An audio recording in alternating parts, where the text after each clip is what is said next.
Barone. Triffany and I got together a while ago and decided that we had some real issues we wanted to spend some time talking about. Wanted to invite you to join in on some different perspective around some things we were thinking about, some things that maybe you're thinking about. So with that, let me introduce myself.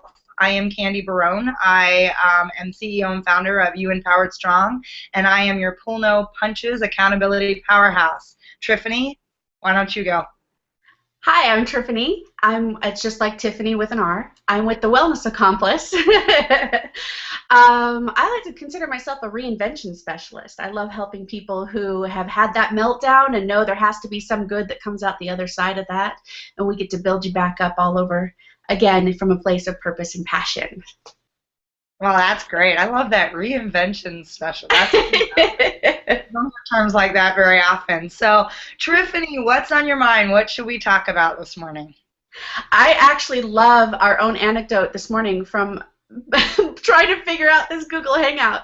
One of the things that I've noticed people really struggle with is being really fearful about first steps because they don't know how to take them, and they're afraid if they take them, they'll do them wrong, and if they do them wrong, that they'll be judged, and that will, forever tarnish whatever reputation they built or whatever. And while we were dealing with something small like technology, it really is a metaphor for a lot of the things we want to do in our life, where we, because it's new and it feels unfamiliar. There's a line in Disney's Beauty and the Beast. When the mob is getting ready to go kill the beast, Oh, they've yeah. got their torches and their pitchforks, and above the din for just a second there's this voice that goes, "Let's kill what we do not understand, therefore fear."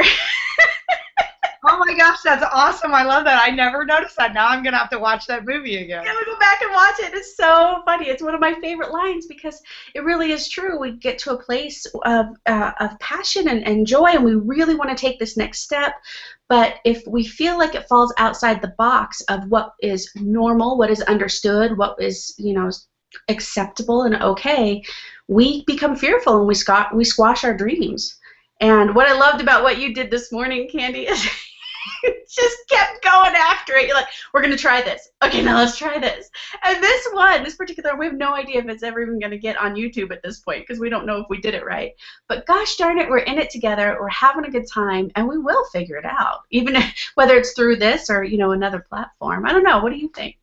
Yeah, I absolutely agree. And I think, we do get caught up in that fear around stepping outside of our comfort zone. And I tell people all the time, there's a lot of fear in taking that chance and going to the unknown. I love that whole let's kill the what we don't know idea because I tell clients that I work with, there's nothing you ever lose by asking or by trying or putting it out there. And people are so afraid of failing in what they don't know. And I said, the thing is you can always, it's never a loss when you fail. It's about gaining three things. And I say it's either you need to find out what you don't have that you need to figure out and learn. So in our case, it was couple tries to figure out we were on the wrong platform, we were using Google Hangouts wrong, we needed to go to Google Hangouts Air, but we tried a few things to realize we didn't have the right resources that we needed. So that's one perspective. The second one is really around you may find that it just doesn't serve for what you want to be doing. And so if you fail, it's a way to say stop wasting time in that space. Just Yes. because it didn't work, it doesn't mean you're wrong. It means what you're trying to do doesn't fit what you're trying to accomplish. And then the third thing I tell people, and I said this is the thing that gets me excited, and hence where we are right now, is sometimes you don't know just by trying and putting it out there that you might be able to accomplish something you didn't even know was possible. And so we are recording, whether this goes on YouTube or not. We got to a place where, wow, we figured this out. And it's kind of good because I don't know about you, but for the rest of the day I'm going to be like, all right, we figured it out, and it feels good, and it gives me that pump to kind of go about my day in a different perspective. So I'm always around, looking at it in terms of an opportunity. One, it just tells you you don't have what you need and you need something else. So it's about opportunity to learn, go find resources. Two, it can tell you to stop wasting time in an area that doesn't serve, because you and I were very clear to say, all right, maybe we just use another platform. Right. Or 3, we figure it out, and then we've got that sense of accomplishment and that self-confidence that allows us to project into the rest of our day and whatnot. So, yeah, this has been a true testament of us just kind of going on the fly, and oh, here we are, the topic du jour. Yeah. Well, I love what you said too. You know, your second point, and it really matches with a philosophy that I hold, and it's something that I help my clients with, my friends with, my kids with, and it's that idea that so much of figuring out who we are is figuring out who we aren't. So much of the process of figuring out what we want to do is figuring out what we don't want to do. And if life really is in great part, a process of elimination, we really do need to go through a lot of iterations of ourselves, of our professions, of our personal beliefs, to get to the point where we really ring true with that deepest self, with that deepest authentic truth. And we cannot get there if we're not going out there being people, creating things, making content, building relationships, letting them fail, and learning as we go about how to be more authentic and more us every step of the way. And I think one of the things that's really hard for people as they take that next step is it's hard for them to make a conscious change, because they feel like if they make a change now, then they're completely invalidating everything that came before. So if I'm saying this is my new right, I must have been wrong this whole time. And I liken it to shifting gears. Just because it's time to shift into second doesn't mean first gear was wrong. Right? Exactly. First was the first step to get to that place. And what we're really talking about, we were talking about grace with the technology and grace with our learning curve, but what we're really talking about is grace with our humanity, grace with just being human and being willing to shift when it's time to shift. Yeah, I really like 2 points that you made in that, specifically. One around, in order to find out who we are, we need to really find out who we aren't. I really do a lot of work with people to strip down the filters they put or the noise they put around themselves in terms of how they define themselves. People always, especially women, you know, you ask them, who are you? They're like, oh, I'm a wife, I'm a mother. I'm like, okay, those are roles and responsibility. That's not who you are to the core. And there's a lot of work sometimes stripping down those filters, those names, those classifications, those jobs, those roles, those responsibilities that are functions of things we do and how we serve, but it's not who we are at the core. And so that's really sometimes a painful walk for people, to be vulnerable in a way that says, wow, what really gives me passion? What gives me fire? Who am I when all of that goes away? Because that's, I personally believe, a lot of reasons why people struggle when they have the empty nest syndrome and other things is because they've put all their worth, all their value, all their identity in something that's external to them, that they've never looked at who am I really, and they haven't learned how to love themselves and be alone with themselves, that they have then projected that out. And so it's the same thing when you talk about, you know, that shifting out of first gear and second gear. I tell people all the time, I said, just because that served you to this point, everything that happens in your life is with purpose, and you walk a certain journey to get you to different milestones. And now you're at a milestone where you get to make a decision that says, just because that served me up to this point, does it still serve me moving forward? And is this my truth, or do I want it to be my truth now that I'm gaining greater awareness, now that I'm gaining greater perspective? And when you look at it from that perspective, it goes back to saying, who am I really, and who do I want to continue to evolve to be? And I think that's where people get really caught up and paralyzed sometimes. You know, I tell people constantly, we sit around and we wonder, what's the meaning of life? What's the meaning of life? What's the meaning of life? And we make it be this huge entity that's outside ourselves when, and maybe this is just my personal perspective, I think the meaning of life is very simple. I think the choice about the meaning of life is where people get stuck and where they paralyze themselves and where they shut themselves down, because we were all given gifts. We were all given a light. We were all given a song, whatever you want to call it. We were given something that was unique to who we are. It may sound like somebody else's. It may look a little bit similar, but ultimately our experiences, who we are, the light inside of us, we have a unique song that is ours to sing. That is what the meaning of life is. The challenge becomes, do you have the courage to put it out there in the way it was supposed to be sung? And that's where I think people really shut down, because that means they have to figure out who they are inside of all that. And that's an internal, intrinsic thing. That's not an external, I'm a mom, I'm a wife, I'm a husband, I'm a project manager, I'm a manager of whatever, I'm a VP. That's all external.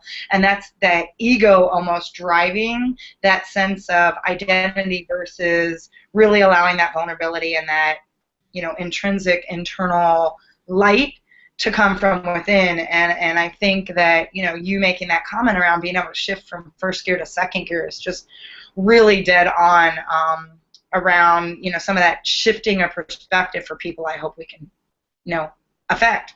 Yeah, well, it's scary, isn't it? Because we've been taught a set of tools. We've been told since birth that if we just do this, then that reward will follow. If we just go to first grade, second grade follows. If we just get out of high school, college follows. We've been told that there's this linear first step, second step, third step place, and that's true for a while. That gets us to a certain point, and it serves us in the way that it's constantly giving the brain the comparing and the contrasting it needs in order to learn whatever it needs to learn next.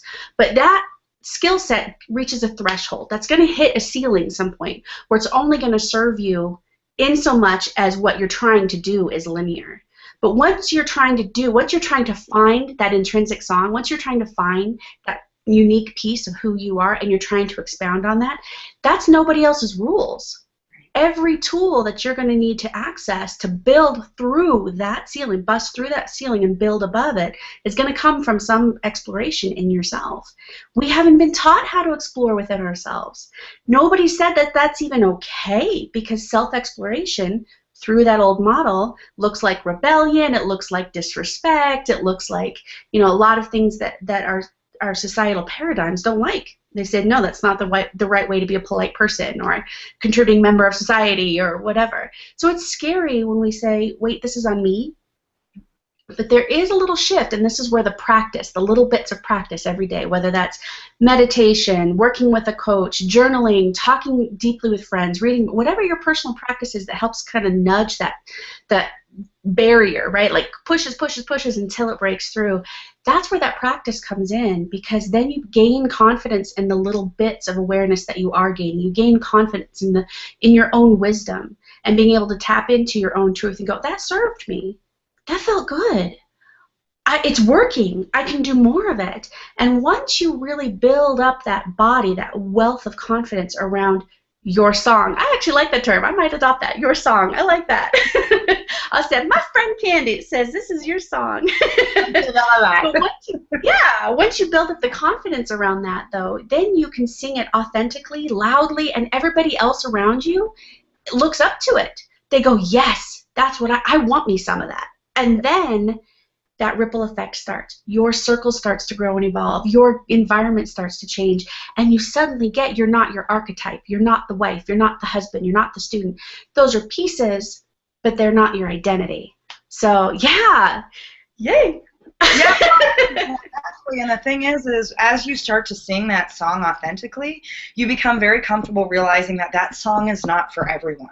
That song, and you talked about creating your circle.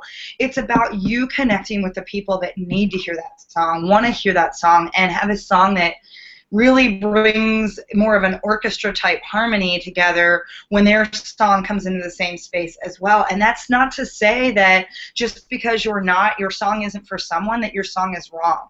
It's the fact that we weren't put here to serve everyone. We can't do that. And that's another misconception that people have is, well, I have to do for all. I have to be for all. I have to. No, if you can impact, really deeply connect and impact and affect change for a small group of people, that is more powerful, and how they're going to pay it forward and that whole domino effect and the ripple effect that has, than if you're trying to create, it's that whole idea, do you go really broad or do you go really deep?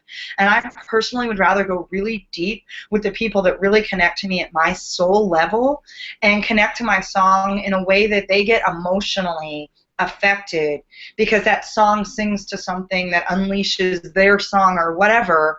I'd rather spend time in that space. And so for people to give themselves that permission as well is something that, I'm really passionate about. And it's interesting because you kind of went there already. I was going to ask you, what would you, in what you do every day, Triffany, and I know you are constantly impacting and affecting how people think, getting out of their own way, really giving them, permission to live more authentically in their lives. What would you, in your opinion, if you were just talking to somebody in a conversation like this, what would you give them as a first pointer in terms of, because you mentioned several different things that might speak to them, but if it were the, how do I even just put one foot in front of the other, what would be your suggestion to people? Well, the biggest thing that I want people to understand is that the way to integrate any new idea, any new thoughts you have, your inspirations about how we want to treat people, about how we want to show up, about how we want to create ourselves, we have a tendency to feel like we have a toolkit and we walk around, and then when we see a problem, we use the toolkit. And in this type of empowerment, that's really not the way that works, because generally speaking, the time that we get to practice the things we're trying to develop, whether it's love, grace, compassion, patience, empowerment, whatever that is, those actually come in a fairly stressful time. Those come in a time when our brain is struggling to stay within its problem solving. So we can't access that toolkit when we're in a stressful state. So this is why that idea about practice, whatever feels good to you, because you said it so well, what's going to work for me isn't going to work for everybody, but whatever feels good for you, so that you are visualizing your ideal outcome, you're seeing the way that you're showing up in those stressful times, you're basically training your brain so that when that stressful decision comes up, and when that stressful time comes up, maybe it's somebody is being really aggressive with you or whatever, when that comes up, your brain goes, I know how to react to this because we've been practicing it. So I think the biggest gap that happens between self-help or inspirational and motivational work, the book makes sense, the theory makes sense, but we put it on the shelf and we don't really integrate it. And that's because the integration has to happen before that stressful time. It has to happen before we're faced with the big decision. So that's my biggest advice to anybody who's wanting to make any change. Seek it out, feel it. Does it feel good to take that step? Get out of your head, right? Does it feel good to take that step? And if it does, practice it before the big moment in your head.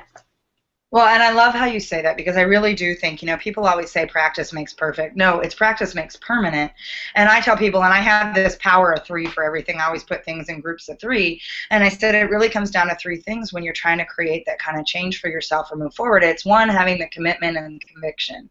So you, 1, have to believe that this is the right path for you and that you are very clear about what you want to be accomplishing and who you are, and it's that whole authenticity. But it's a commitment to yourself. It's saying yes to yourself.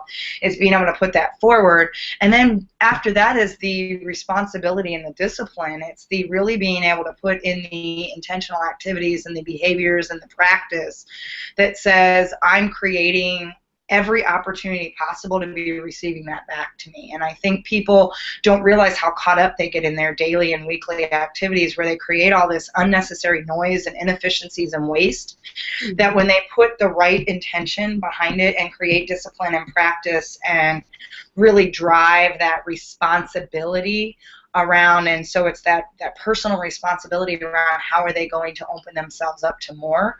And then at the last piece, and I always tell people, I said, but you got to hold yourself accountable. You've got to have that, accountability, or way you're going to measure how you're walking that talk and how you're going after those different milestones. And if you're, back to what we started this conversation on, are you giving yourself permission to fail? Are you giving permission to stretch outside of that comfort zone? Because if you're not, and I tell people all the time, I say, I know everybody wants to talk about what are my goals, Okay, so put them again in 3s. What's a professional one, what's a personal one? But the one that I care about most is, what's the one that scares the living life out of you? What's the one that if you go after, you can fall flat on your face, get bloody, and completely fail? Because if it's not that big to scare you, it's not big enough to change where you're at right now. It doesn't give you permission to go bigger than what you already know in your existing world. And you've got to be able to stretch and know that one of the things that could happen is you could fall flat on your face. Because we don't grow in the successes and the wins. We grow in the ability to pick ourselves back up and to look at, do we need other resources? Does this just not serve? Or, wow, I just didn't even know I had that in me to be able to accomplish that. And so I love what you're saying about it's really practicing whatever it is that connects to you personally and creating more intention behind that to allow that to be a bigger space in your life and what you're doing and things from that perspective. So, yeah, that was my long-winded way to agree with you. It's well said, though, and it's well stated, and I think this is one of the reasons why we wanted to do this and share these conversations with people, because while the message of love and courage and authenticity is always the same between us, our language is different. And you and I are so dedicated to helping people really get to know themselves and really act from a place that is so true they can't help but be anything else. That if my language touches a person and your language touches a different person, then we've doubled our impact and we've allowed people to come to this work in their own way, in their own fashion. So agree with me, long-winded or not, I don't care. I think it's wonderful because what you just said is going to impact people differently than the way that I said it. And I think that there's a lot to be said for even something like this. You know, when I started talking about you and I doing this, I got some voices that said, don't you think that'll be a conflict of interest that you're going to be working with another life coach? And you and I talked about this right out of the gate. It was almost like we met the public subjections right at the beginning. No, absolutely not, because you and I aren't caught up in our archetypes. And this is the value of this. You're not a coach. I mean, you are a coach, but you're not just a coach. Right. I'm not just a coach. We are people who feel like everyone has the deepest well within themselves to draw from. It's just that not everyone has been taught how to access that well. So while we're dinking around on the outside and we're fiddling around trying to figure out how to get to that water, that source is there. That source is there, and it's deep and it's full and it's everlasting. And our job is to speak as many languages as we can in as many ways as we can to as many people as we can until somebody goes, I get it. That's my well. That's what I'm going to be doing. Because you and I throw around terms like purpose and passion a lot because it makes sense to us and we're willing to fail for it. It feels good to power. You know, what ultimately is worth getting past the excuses? It's going to be that thing that drives you, not the paycheck, not the routine, not the rightness of our choices. It's going to be the passion. And yet, I talk to people every day who go, I don't have a passion. I don't know what my purpose is. And it's once you have that, it's easy to say, now dial into that. But getting to that point is a really scary thing for people because they've been taught away from their authenticity. They've been taught away from those things. So the trick is understanding, and I love that you separated out, these are your roles. I call them archetypes. These are the archetypes that you say you are, but it's very, very different from who you are. There's a reason you assign to that archetype, and is that reason still true? And that process of inquiry gets us closer and closer to that well. That's the little fiddling around the well, right? And the more we fiddle with it, the more we get close, and the more we smell the water, we feel the water, we get to that place where we can't help but just dive into that because it's the only thing left that makes sense. That's a wonderful process. It's scary. And I love the way you put that.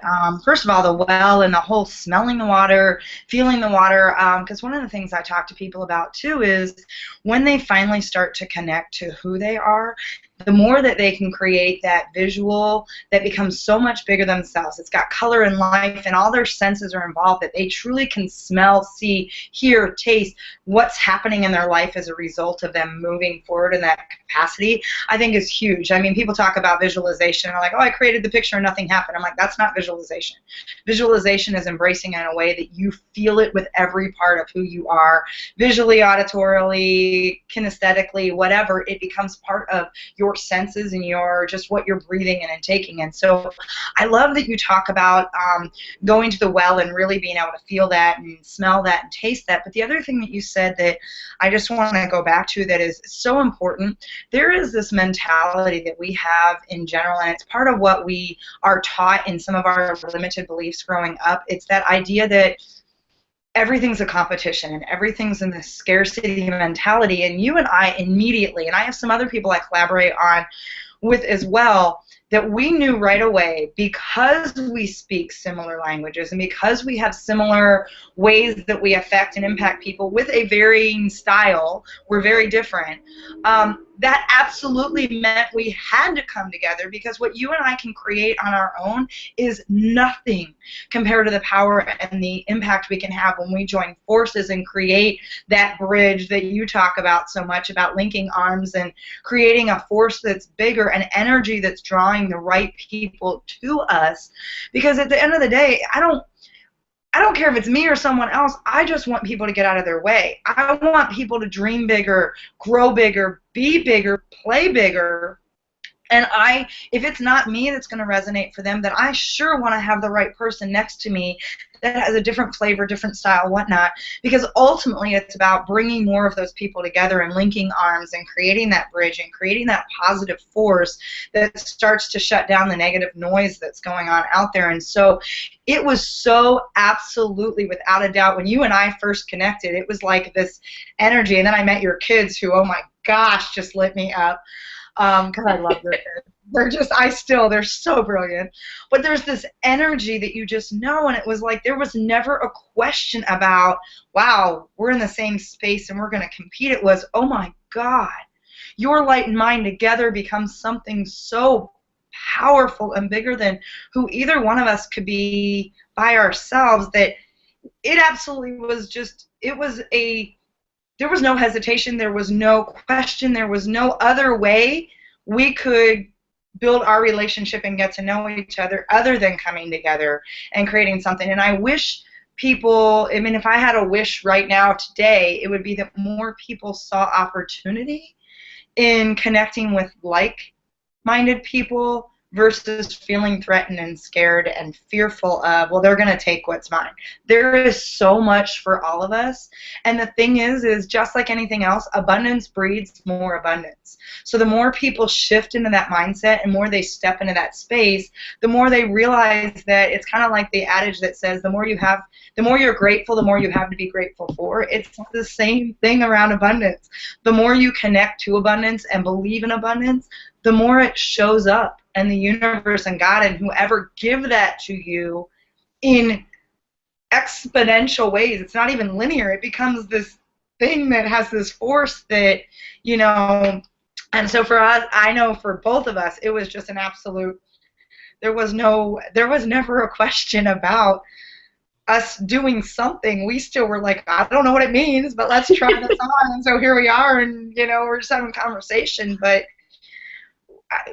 we don't know who that's going to connect to and impact, and it's why getting real is all about getting real. Exactly. And the beauty of that, I love that we don't have to know. No. We don't have to know what it's going to bring. If we're really following that, I tell people all the time, follow your feel good. What feels good to you, do it. Right? Because that's good. That's abundance. That's that feeling of you're being fueled, you're being sustained as you go along, rather than having life circumstances suck something out of you. So when you follow your feel good, you're refueling your bucket as you go. It's this amazing thing. So we didn't even have to know. We still have no idea. This is our first time. We have no idea if we're going too long. I don't even know when we started this. We're probably should wrap it up. So that phrase from you, follow your feel good. I love that. Oh yeah, my God. Yes, use it. That's awesome. Be like, Triffany says, follow your feel good. Follow your feel good. So good. That's the thing where people need to know what makes them feel good. Yeah, right. And you don't know in big ways, right? You don't know when you're in a place, when you're in a state where when you've lost sight of your purpose and your passion, you're not even really sure. The only time you can find it is in little moments, and that's okay. We're looking for this big, obvious answer to smack us upside the head and say, this is what you're supposed to do. But depending on where you're at in the spectrum of your life, you may not even know yet. It might be coming to you in the smallest of ways. You could be looking out the window and you see a hummingbird go by, and you just feel this little spark, just quick, and there it goes. But if you're tuning your attention to it, if you're flipping that lens so that you're looking for those indicators, then you begin to see it. It's like when you buy, you know, a sunset orange car because nobody has that car, and then as soon as you have it, you see it everywhere, right? do that with your feel good. What makes me feel good? Because as soon as you flip that lens, you start seeing it everywhere. And all of a sudden you go, you know what? When I was little, I actually loved bird watching. I totally forgot that. And who knows why, and who knows what's going to come of it, but you follow that. And along the way, you meet amazing people. I've met you. I just feel so lucky to know you and that we're working together and doing anything like this. I think it's great. But you meet incredible people, you have these opportunities, and sometimes those opportunities, they don't make sense up here, but because you're practiced at following your feel good, you just do it. It becomes what you, of course I would do that, right? That's what I was saying earlier about you. That's, that it doesn't have to feel good up here. It has to feel good here. And so, yeah, I really like that. And I think maybe that's a great place for us to end, is to say, this week is, if you really want to be in a space of getting real, it's about finding your feel good. It's about tapping into that. And it's about, walking with purpose in that space that feels good. Because I love that. Follow your feel good. I think that's a great way to kind of sum up what we talked about today. Well, good. Well, thank you. I probably heard it somewhere. I probably shouldn't be taking credit for it. It's just something that I say on a regular basis. It just feels good to me to say it. So, yeah, great wrap up. And what a wonderful way to from beginning to end, talking about not being afraid to fail. When you are willing to take those risks, you begin to get a different idea about what feels good, because you begin to identify that with those risks comes a meaning, with those risks comes a purpose, and you get closer and closer to that truth, and the way you know it is the way you feel. So that is fantastic. Yay! Yay! So we plan on doing this once a month-ish, yeah? Yeah, I think so. I think we had said we were going to try and do the first Thursday of the month. So hopefully we'll start some consistent, conversations. So for those people that want to tap in, we will be sending out some messages to let you know how to be part of our Google Hangout Live. Otherwise, we will have these recorded on our YouTube page as well. But Triffany, as always, I truly feel blessed. I feel blessed that we had the opportunity when we were in Colorado to connect, and this has been great, and I see us digging into a lot of just really interesting and really meaningful conversations and having a lot of fun along the way. So I know for me, I'm going to take some time off the next couple days, but I am doing nothing but following my feel good for this weekend, and going to enjoy the 4th and Independence Day with that mindset. So thank you for sharing that. Yes, thank you, Candy, so much. I really appreciate this opportunity, and I'm looking forward to the rest. It's going to be so much fun. All right, I'll talk to you later. All right, take care. Bye-bye. Bye.